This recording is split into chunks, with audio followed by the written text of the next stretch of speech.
Striking members of the local government union NALGO marched on Lambeth Town Hall to protest at the cuts and job losses, which they claim will decimate services in the South London borough.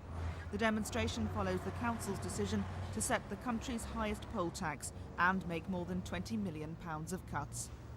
This rally marks the start of a campaign of action against the cuts in Lambeth.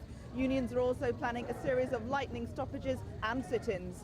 Well, it's a disaster for NALGO members. We're looking at 700 redundancies. It's a disaster for the communities of Lambeth. They will suffer loss of services. The Labour group has done us no favours last night, and it has damaged industrial relations, and we will be in conflict with them to protect our members. In the early hours of this morning, councillors agreed by just one vote to set a £590 poll tax. The decision followed a marathon 7-hour meeting which exposed deep divisions within the ruling Labour group. A core of hard-left councillors refused to back leader Joan Twelve's budget.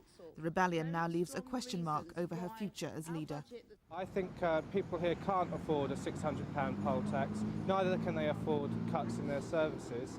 And we should be honest about that and say to central government and say to the people of Lambeth that we won't support that type of thing and that we'll fight for them. That's what Joan Twelves should do at this point in time. With the unity of the Labour group now in question, Joan Twelves is facing additional pressure from an investigation by the National Labour Party into her and other councillors' activities. In the meantime, Lambeth has to make the cuts to pay off massive debts caused by rent, rates and poll tax arrears. But its budget still puts it on a collision course with the government. The council intends to spend £8 million more than the Environment Department will allow.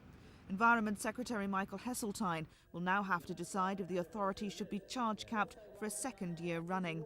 Council leaders are optimistic they can escape a government-imposed budget. No decisions are expected until early April. This is Jane Ball for Thames News.